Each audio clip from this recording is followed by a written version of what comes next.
ವೈಯಕ್ತಿಕವಾಗಿ ರಮೇಶ್ ಕುಮಾರ್ ಯಾವ ಮಟ್ಟಕ್ಕೆ ಟಾರ್ಗೆಟ್ ಮಾಡ್ತಾರೆ ಇವತ್ತು ಪೊಲೀಸರು ನನ್ನ ಕಾವಲು ಬರ್ತಾರೆ. SP ಹೇಳ್ತಾರೆ ಗೋವಿಂದಗೌಡರು ಅವ್ರಿಗೆ ಪ್ರತಿದೆ ರಮೇಶ್ ಕುಮಾರ್ ಕಡೆಯಿಂದ ಇವತ್ತು ಜನರಿಗೆ ಬಿಟ್ಟು ಹೊಡಿಸ್ತಾರೆ ಅಂದ್ಕೊಂಡು ಪೊಲೀಸರು ನನ್ನ ಕಾವಲಿದ್ದಾರೆ. ನಾನು ಹೇಳಿದೆ ನನ್ನನ್ನು ಯಾರೋ ಹೊಡಿಯೋರು ಅಂದರೆ ಇಲ್ಲ ಸರ್ ನಮ್ಗೆ ಇದು ಬಂದಿದೆ ಸರ್. ನಾನು ನೋಡ್ರಿ ರಾಜಕಾರಣ ನಾನು ಮಾತಾಡ್ತಾ ಇಲ್ಲ ಸರ್. ಅದ್ರ ಬಗ್ಗೆ ಇನ್ನೊಂದು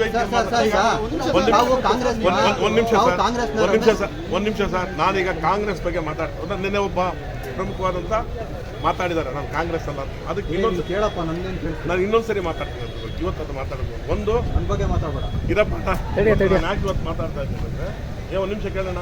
ನಾನು ಯಾಕೆ ನಾನು ಈ ಚುನಾವಣೆಯಲ್ಲಿ ಗೆದ್ದೆ ಅಂತ ಮಾತಾಡ್ತಾ ಇಲ್ಲ. ನಾನು ಸೋತು ಹೋಗಿದ್ರು ನನಗೇನು ಬೇಜಾರೇನಿಲ್ಲ, ನನಗೇನು ಬೇಜಾರಿಲ್ಲ. ಆದರೆ ರಮೇಶ್ ಕುಮಾರ್ ಅಂತ ಹಿರಿಯರು ಜವಾಬ್ದಾರಿ ಅಂತ ಮನುಷ್ಯ ವೈಯಕ್ತಿಕವಾಗಿದ್ವಿ. ಇವತ್ತು ನನ್ನ ಪ್ರಾಣ ತೆಗೆದುಬಿಟ್ಟು ಬರ್ತಾನೆ ಇತ್ತು. ನನ್ನ ಪ್ರಾಣಕ್ಕೆ ನಾನು ಯಾವ್ದು ನೇರವಾಗಿ ರಮೇಶ್ ಕುಮಾರೇ ಕಾರಣ. ಇನ್ನು ಮೇಲೆ ಏನಾದ್ರು ನನಗೇನು ಕಿಚ್ಚತ್ತು ಏನಾರು ಆದರೆ ಇವತ್ತು ಹೇಳ್ತಾ ಇದ್ದೀನಿ. ಯಾಕೆ ಇವತ್ತು ನಡೆದಿರ್ತ ಘಟನೆ ಅದು ಜನಗಳಿರ್ತಾರೆ ಬಹಿರಂಗವಾಗಿ ಹೇಳ್ತಾರೆ ಗೋವಿಂದಗೌಡರು ಧಿಕ್ಕಾರಕ್ಕೆ ಹೋಗ್ರಿ ಅಂತೇಳಿ. ಸ್ವಾತಿ ಹೋಟ್ಲಲ್ಲಿ ಹೇಳ್ತಾರೆ ನಮ್ಮ ಪ್ರಾಣಕ್ಕೆ ಏನು ಬೆಲೆ ಇಲ್ವಾ ಸರ್? ಕಾರಣ ಏನು ಸರ್ ಇದಕ್ಕೆ? ಏನಕ್ಕೆ ನಿಮ್ಮ ಮೇಲೆ ಇಷ್ಟೊಂದು ದ್ವೇಷ ಏನಕ್ಕೆ ಸರ್? ನಾನು ಹೇಳ್ತಾ ಇಲ್ಲ ಸರ್. ನಾನು ಅವ್ರ ಬಗ್ಗೆ ಇವತ್ತು ಏನೇನು ನಡೆದಿದೆ ಏನೇನು ಹೋಗಿದೆಯೋ ಅದನ್ನು ಸ್ಪಷ್ಟವಾಗಿ ನಿಮ್ಮದು ಹೇಳ್ತಾ ಇರೋದು ಸರ್.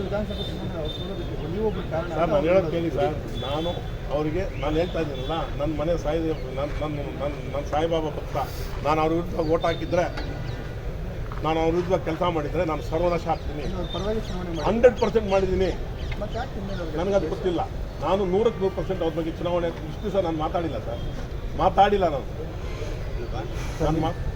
ಯಾರು ಸಹಾಯ ಪಡೆದ್ರು ಅವರೇ ನಾನು ಹೇಳೋದು ಕೇಳಿ ಸರ್. ಅದೆಲ್ಲ ವೈಟ್ ನ್ಯಾಚುರಲ್ ಆಗಿರೋಂಥದ್ದು. ನಾನು ಅದ್ರ ಬಗ್ಗೆ ಏನೋ ಮಾತಾಡ್ತಿಲ್ಲ. ನನಗೆ ಇವತ್ತು ಎರಡೇ ವಿಚಾರ. ಲೋಕಾಯುಕ್ತವ್ರು ನಮ್ಮ ಮನೆಗೆ ರೈಡ್ ಮಾಡ್ತಾರೆ. ನನಗೆ ಅದಕ್ಕೆ ಆಕ್ಷೇಪಣೆ ಇಲ್ಲ, ಮಾಡಲಿ. ಅಂಥ ಸಂದರ್ಭದಲ್ಲಿ ಗೌರವಾನ್ವಿತ ರಮೇಶ್ ಕುಮಾರ್ ಅತ್ಯಂತ ಈ ರಾಜ್ಯದ ಮೇಧಾವಿ ರಾಜಕಾರಣಿ ಒಬ್ಬ 10-12 ಸರಿ ಫೋನ್ ಮಾಡೋಂಥ ಅವಶ್ಯಕತೆ ಇದೆಯಾ? ನಮ್ಮ ಮನೆಯಲ್ಲೇ ಇದ್ದಾರೆ. RM ಗೋಲ್ಡನ್ ಸಿಟಿ ಚೆನ್ನಾಗಿ ಗೊತ್ತಿದೆ ಅವರು. ಗೊತ್ತಿಲ್ಲದೆ ಏನಿಲ್ಲ. RM ಗೋಲ್ಡನ್ ಸಿಟಿ ಆ ಮನೆಗೆ ದಂಡ್ಯಾಗಿ ಬಂದಿದ್ದಾರೆ ಸರ್. ನಾನು 106 ಸರಿ ನಮ್ಮ ತಂದೆಗೆ ಎತ್ಕೊಂಡೋಗಿ ಊಟ ಎತ್ಕೊಂಡು ಕೊಟ್ಟಿದ್ದೀನಿ ಅವ್ರು. ಯಾಕೆ 106 ಸರಿ ನಮ್ಮ ಗೆಸ್ಟ್ ಹೌಸಲ್ಲಿ ಊಟ ಮಾಡಿದ್ದಾರೆ. ನಾನು ಯಾವತ್ತಿಲ್ಲ ಅಂತ ಹೇಳ್ತಾರೆ. ಅದೆಲ್ಲ ಪ್ರೀತಿ ಕಾತುಕ ಮಾಡುತ್ತೆ.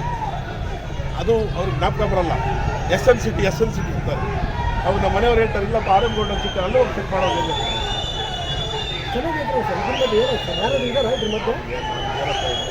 ನನಗೆ ನೋವಿಂದ ಹೇಳ್ತಾ ಇದ್ದೀನಿ. ಆಮೇಲೆ ಇವತ್ತು ನಡೆದಂಥ ಘಟನೆ ಪೊಲೀಸರು ಬಂದು SPನೇ ಕಳಿಸಿದ್ದಾರೆ. ಇವತ್ತು ಗೋವಿಂದಗೌಡ ಕೆಟ್ಟಿದೆ, ನೀವು ಅಲ್ಲಿದ್ದು ಆಚೆಗೆ ಬಿಡಿ ಅಂದ್ಕೊಂಡು. ಅರ್ಥ ಆಯ್ತಾ? ನನ್ನ ಜೀವಕ್ಕೆ ಏನಾದ್ರು ಹಾನಿ ಆದರೆ, ನನ್ನ ಜೀವಕ್ಕೆ ಏನಾದ್ರು ತೊಂದರೆ ಆದರೆ ಅದಕ್ಕೆ ರಮೇಶ್ ಕುಮಾರ್ ಅವರೇ ಹೊಣೆ ಹಾಕ್ತಾರೆ. ಯಾಕಂದರೆ ಆ ಮನುಷ್ಯ ಯಾವ ಮಟ್ಟಕ್ಕೆ ಪತ್ರ ಇಳಿತಾರೆ, ಯಾವ ಮಟ್ಟಕ್ಕೆ ಇಳಿದುಬಿಟ್ಟಿದ್ದಾರೆ ಅಂದರೆ. ಆಮೇಲೆ ನಾನು ಒಂದು ಪದ ಇವತ್ತು ಸುಳ್ಳು ಹೇಳ್ತಾ ಇಲ್ಲ. ಈ ವೇದಿಕೆ ಮುಂದೆ ಹೇಳ್ತಾ ಇದ್ದೀನಿ. ನಾನು ಒಂದೇ ಒಂದು ಪದ ಸುಳ್ಳು ಹೇಳ್ತಾ ಇಲ್ಲ. ನನಗಿಲ್ಲ ಸರ್.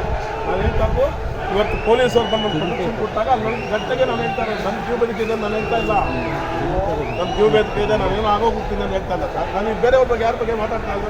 ಸುಧಾಕರ್ ರಾಜಕೀಯ ನನಗೆ ಇರೋದಿಲ್ಲ. ನಾನು ಅವ್ರ ಬಗ್ಗೆ ನನ್ನ ಬಗ್ಗೆ ಅವರೇನು ನಡ್ಕೊಂಡಿಲ್ಲ. ಕೊತ್ತೂರು ಮಂಜುನಾಥ್ ನಾನು ಅವ್ರ ಬಗ್ಗೆ ಮಾತಾಡ್ತಾ ಇಲ್ವೇ? ನಾನು ಹೇಳ್ತಾ ಇರೋದು ನನ್ನ ಬಗ್ಗೆ ಎಲ್ಲೆಲ್ಲಿ ಏನೇನು ಮಾತಾಡ್ತಾ ಇದ್ದಾರೆ ಅಂತ ನನಗೆ ಅಷ್ಟು ಚೆನ್ನಾಗಿ ಅರ್ಥ ಆಗ್ತದೆ. ರಾಜಕೀಯವಾಗಿ ಮಾತಾಡೋದು ಬೇರೆ. ಓಕೆ